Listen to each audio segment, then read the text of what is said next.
The Seattle Seahawks have reclaimed sole possession of first place in the NFC West after an impressive road victory against the Atlanta Falcons. The Seattle defense left Kirk Cousins bruised and battered. The Seahawks offense was sharp and made big plays, and the special teams delivered as well. Welcome to Josh's Football Breakdowns, where we don't tell you what you're seeing, we let the film tell us what we're seeing. And what we saw on Sunday was an Atlanta Falcons team that made numerous mistakes, and the Seattle Seahawks exploited them. In fact, on this first play we're going to look at here, the Seahawks send Jake Bobo in motion and D. Alford goes with him, revealing man coverage. But A.J. Terrell doesn't seem to get the memo, and he drops back into his zone, and there's absolutely nobody on DK Metcalf.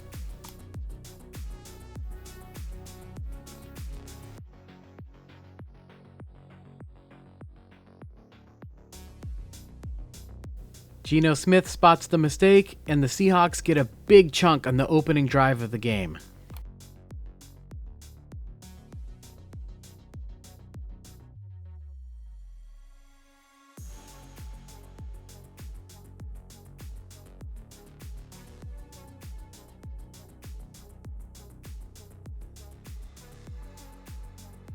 The play would lead directly to a Jason Myers field goal, and the Seahawks would get on the board first and take the lead over Atlanta, 3-0. And they would get the ball back.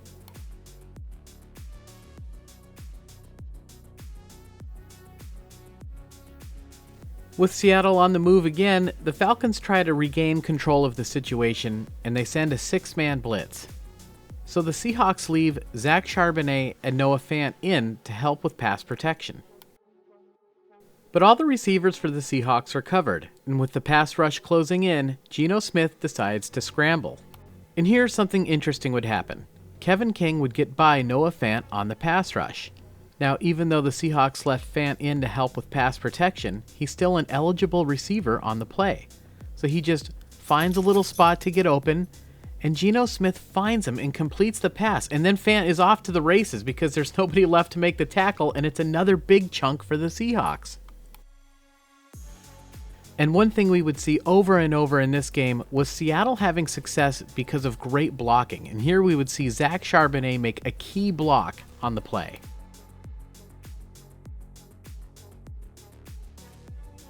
And this is great chemistry between Geno Smith and Noah Fant.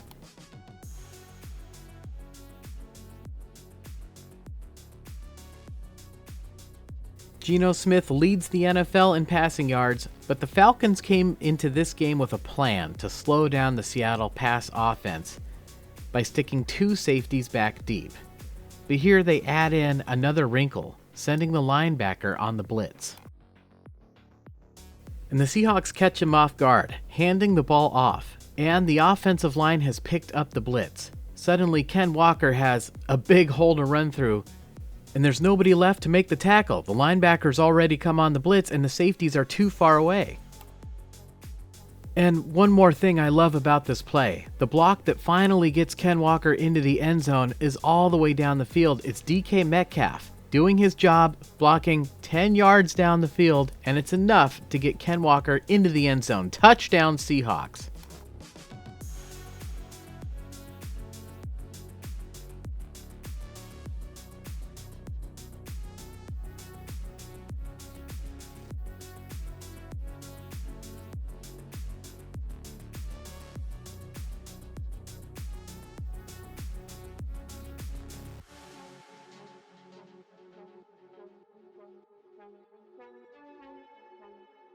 So Seattle extends their lead 10-0, but the Falcons would respond. With the Seattle defense doing a good job of taking away the edge, Bijan Robinson utilizes the cutback lane. And Love still gets there, but Robinson powers through into the end zone for a Falcons touchdown. And sometimes you just have to tip your cap to the opponent. This was a great run. So the Falcons get on the board and trail 7-10, and it's from here that the game begins. And let's just talk briefly about what we've seen from Atlanta this year, coming from behind against Philadelphia, New Orleans, and Tampa Bay. The Falcons just have a way of seizing the momentum in these games. And if you're the Seattle Seahawks, you've just lost 3 in a row. You can't let that happen. And here we would see an absolutely brilliant play call. The Falcons once again line up with 2 safeties back deep. The Seahawks send JSN on an orbit motion. And at the snap, the center and the left guard would pull to their left. The Seahawks would also fake the handoff to Zach Charbonnet, and the linebackers for the Falcons would take a step in that direction. But then Geno would turn around and throw a lateral to JSN, and suddenly we realized the linebackers and the safety are out of position, and Jackson Smith-Njigba has the football in his hands with blockers out in front. But the Falcons had 2 safeties. The other one is unblocked, and he steps up. And it's here that the true design of the play is revealed. DK Metcalf pretends to block, and then he goes deep. And to his credit, A.J. Terrell does a pretty good job of staying with him. It's still 1-on-1, and JSN lobs up a bit of a wounded duck, and DK comes down with a spectacular catch. Oh my goodness, how good of a catch was it? Let's go back and take a look at the Falcons sideline here. You can see they react. They think they're getting this football, but DK Metcalf had a good game, and he proves it here. What a great catch.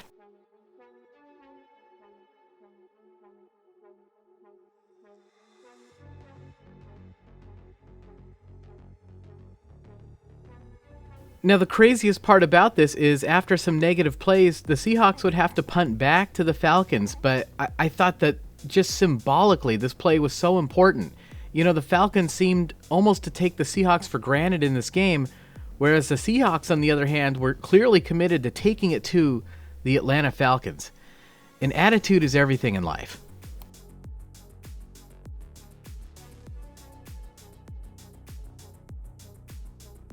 So like I said, Atlanta does get the ball back, but here all the receivers for the Falcons are covered, and eventually the pass rush for the Seahawks gets home to Kirk Cousins.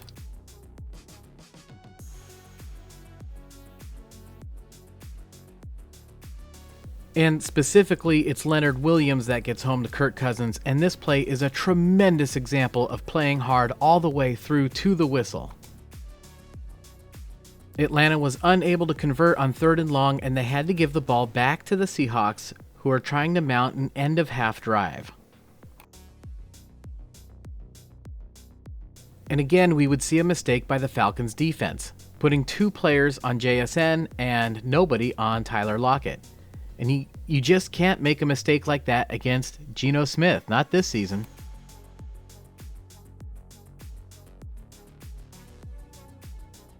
Geno would punish the Falcons for their mistakes again and again, and it is no accident that he is leading the league not only in yards but also in completions and is in the top 10 in completion percentage. Alright, Seattle is moving the ball, we're inside of 1 minute, and they only have 1 timeout left, and I have to wonder if that played into this next play for the Falcons a little bit here, and I'll show you what I mean.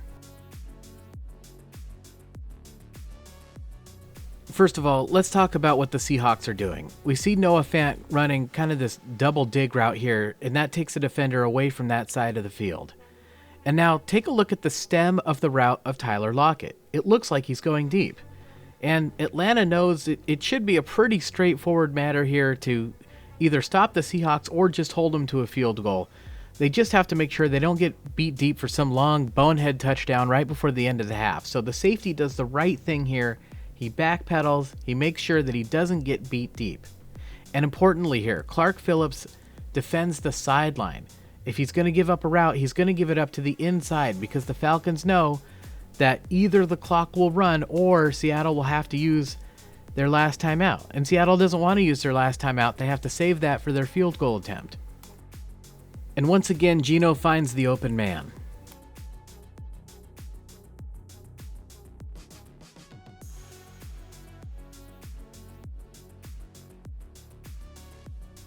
The Seahawks save their timeout, choosing to let the clock run.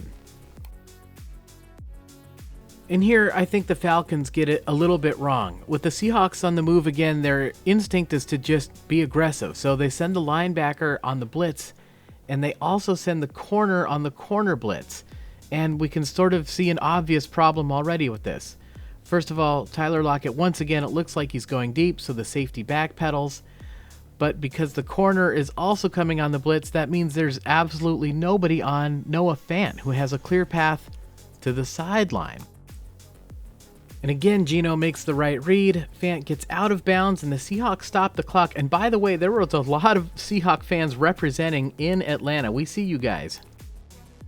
Now, Fant goes out at the 27, but then Seattle would experience a series of negative plays. So they would get pushed back to the 31. There's only 10 seconds left, and the Seahawks have used their last timeout.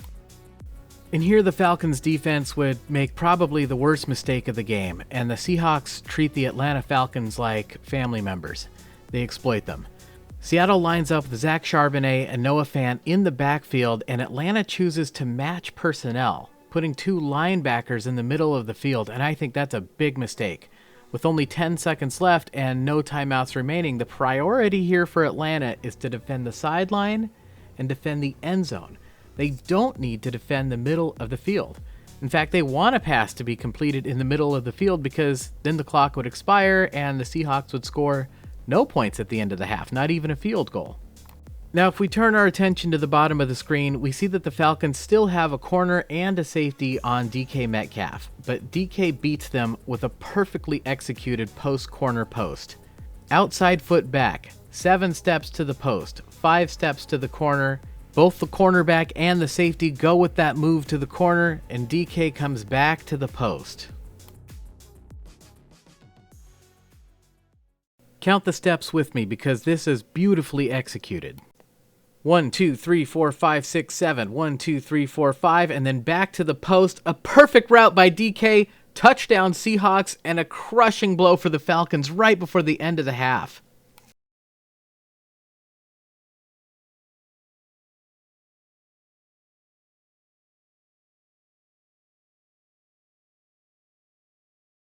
And look at the body language for the Falcons here. They cannot believe they just gave up that play. And if you've been following this channel, you know we've talked all year about how comfortable Geno is moving around in the pocket.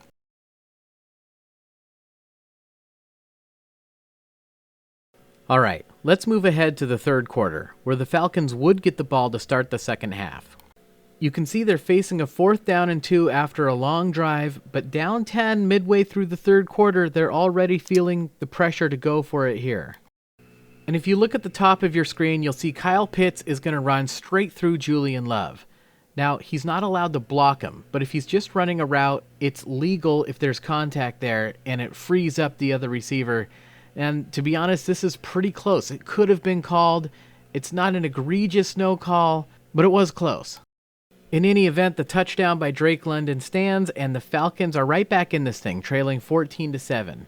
And the Seahawks have a 4th down of their own, and like I said, they are taking it to the Falcons. They are not backing down. They are going to go for it as well. And again, we see another example of good blocking by the Seahawks. The tight end and left tackle block down, and it looks like Jake Bobo gets downfield to block, and it's an easy pickup for Zach Charbonnet.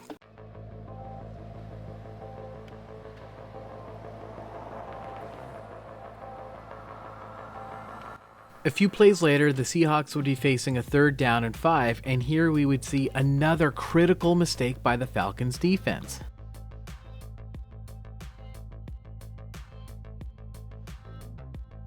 Okay, ball is clearly out of Geno's hand. Harris hits him late, and he goes low. Both of those are penalties, and flags come in from everywhere. What would have been a big incompletion to stop the Seahawks, probably outside of field goal range, although we'll see about that in a little bit, instead becomes a 15-yard penalty and an automatic 1st down for the Seahawks. Ouch. And Seattle would demonstrate once again that you just can't make mistakes like that against their offense. And here they call a nicely designed play against this Falcons D. DK Metcalf goes to the middle, taking the corner and the safety with him, and Kenneth Walker fakes like he's going on the Texas route. And they've got him matched up against a linebacker.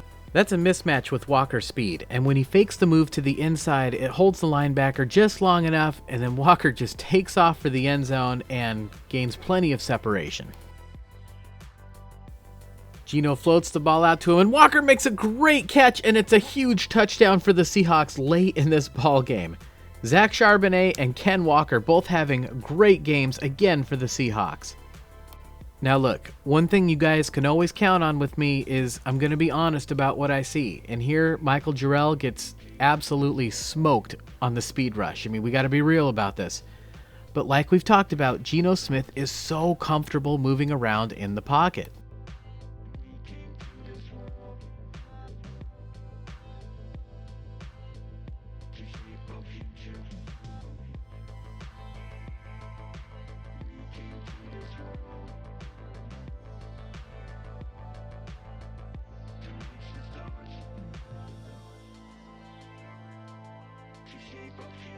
All right, we're in the fourth quarter now. The Falcons are still down 10. It is time to get something done. And like we've seen all game long, we've got another good example of the marriage between great coverage on the back end and a good pass rush up front for the Seattle Seahawks. He might have Ray McCloud here, but the pass rush forces Kirk Cousins to scramble. And if you watched our video last week on the Seahawks matchup against the 49ers, we talked about the speed of Boye Mafe. Pursuit, sack, fumble. Now Derek Hall's going to pick this thing up and return it, but the player I want you to watch on this play is Devin Witherspoon, because once again, we're going to see that this play is made because of an extra effort on a block thrown way down the field. Watch this.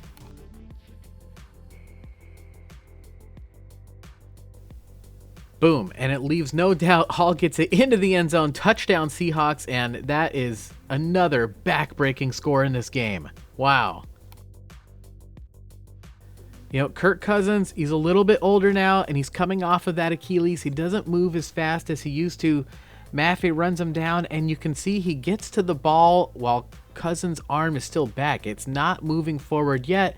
That makes it a fumble instead of an incomplete pass.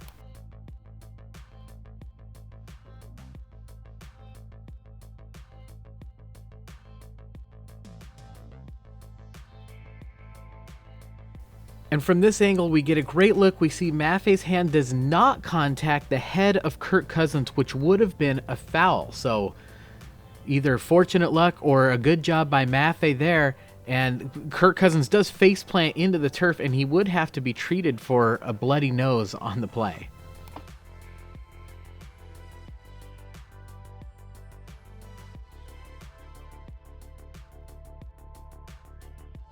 Okay, so with Seattle up 3 scores and only 11 minutes to go, they know that they cannot allow a quick strike. So this time it's Seattle that lines up with 2 safeties back deep.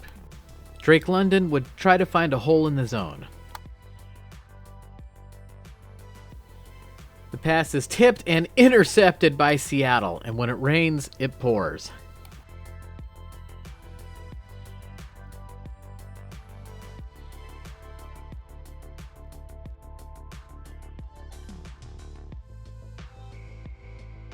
Bruh. Down by contact, so the play is officially over before that ball comes out at the end. Atlanta does come up with a stop, and I really just can't say how impressed I was with Seattle in this game. I love how relentless they were. This is maybe the only move I kind of disagree with. They attempt a long field goal here, 59 yards. You can see how far away they are. Jason Myers is standing on the other side of the logo. These long field goals, you have to drive them. And when you drive them, there's the possibility that they could get blocked. And of course, they're so long, they could come up short. And if they come up short, they could be returned. I thought this was a bit of a risky strategy decision by the Seahawks, who had a 3-score lead. Why give your opponent a potentially easy opportunity to get back in the game? But you guys have got to see this kick. Kick is up, has to go a long way, and it's good. Oh my goodness. 59 yards, a record in Atlanta. Seattle is up by 20 now, and I guess I can't really question it if it worked, right? Now it's still a 3-score game, so strategy-wise, we're in the same situation we were in before.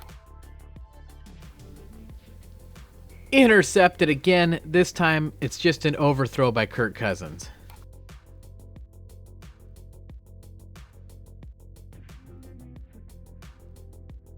Julian Love and Colby Bryant with essentially game-sealing interceptions. Alright, I've got to show you guys just one more play in this game. Approaching the 2-minute warning, the game is out of reach, and we can see Seattle has changed up their defense a little bit. They only have one safety back deep now. Why? Well, there's less time on the clock. There's no longer a danger that a quick strike touchdown could beat you. And this is a chance for both teams to play some of their younger players. So you're going to see more of a standard offense and defense in this situation. You take a look at the outside corner. He knows he's got to give his man space. He can't get beat deep because there's only one safety. He doesn't have that safety help to his side necessarily. And the flanker up top just runs a little stick route. But importantly, Kirk Cousins is no longer in this game. That is Michael Penix getting his first NFL action in the regular season. Penix, of course, went to the University of Washington. 1, 2, 3, back foot hits, ball comes out, perfectly executed, and it's a first down for the Falcons.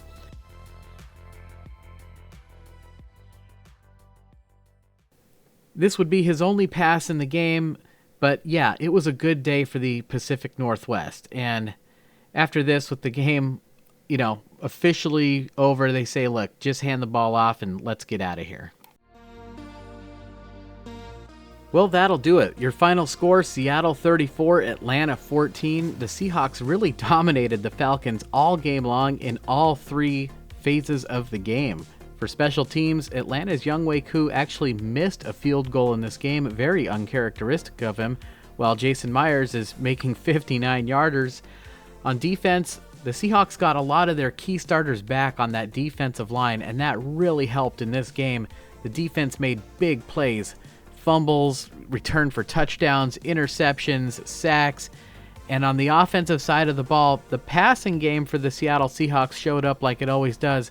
But importantly, in this game, they got the running backs involved. And I think all those things came together, and that gave the Seahawks a great blend for this game. And, Seattle's got Buffalo coming into Seattle next week. I think I like the Seahawks in that game. They're in first place in the NFC West. That stadium is going to be loud. I'm really, really looking forward to that game. I can't wait to see how it's going to go down.